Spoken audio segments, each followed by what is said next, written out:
action, mais c'est pas suffisant. Quelle est votre analyse sur cette rencontre? On sait que quand on rencontre une équipe comme Gap, surtout chez elle, il faut qu'on soit présent dès les premières minutes.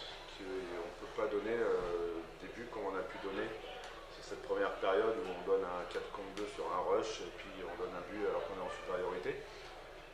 On avait vu au match aller qu'il fallait être présent et qu'il fallait au moins combattre avec Gap, avec leurs armes, c'est-à-dire l'intensité et l'agressivité. Et là on était en retard pendant une grosse moitié du match. C'est ce qui fait la différence. Quand vous revenez à 4-2, finalement, il y a cette occasion de Terrier, je crois, qui peut faire 4-3. C'est presque un peu rachat, j'imagine. Oui, mais c'est pas là où on perd le match. Effectivement, si on met ce troisième but, je pense qu'on peut changer un petit peu la fin de match. Ce qui serait advenu, je sais pas, mais on aurait pu au moins changer cette fin de match. Et ce que j'ai demandé à mes joueurs à la fin du deuxième, c'est d'aller chercher le prochain but. Il est pas loin, mais voilà, ça n'a pas fait.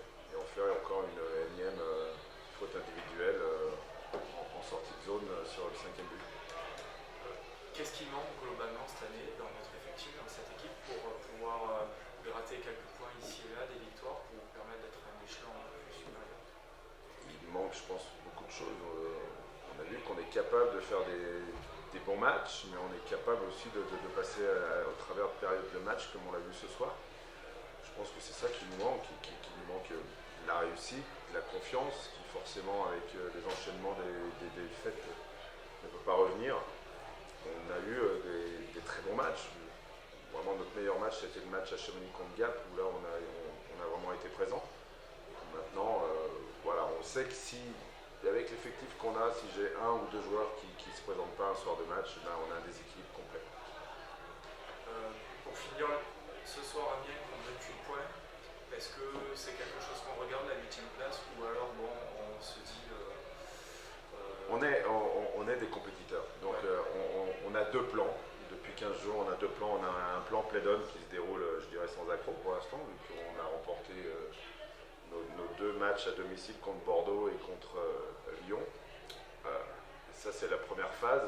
Et après, il y a effectivement la phase play-off. Ça passait aussi et ça passera par des grosses victoires. Donc ce soir, c'était un objectif de venir chercher des points ici. On ne l'a pas fait.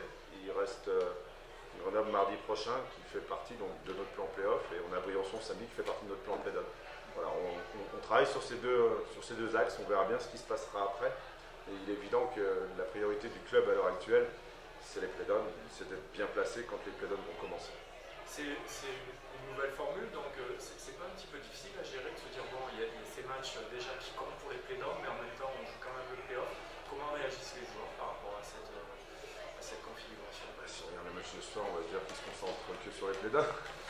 Parce que, évidemment, je me refuse de croire, et bien sûr que non. Oui, c'est différent, mais de toute façon, il faut se mettre des objectifs sur cette fin de saison. Donc, avant, on avait la possibilité d'être dans les 12 pour pouvoir réussir après un play-off incroyable. Maintenant, on ne l'a pas. Donc, on sait que l'échéance, c'est si on est en play-down, c'est d'être le plus haut possible. À l'heure actuelle, on a la première place. Voilà, il faut qu'on la conserve. Il faut qu'on la conserve et qu'on creuse le trou avec nos concurrents directs. Question?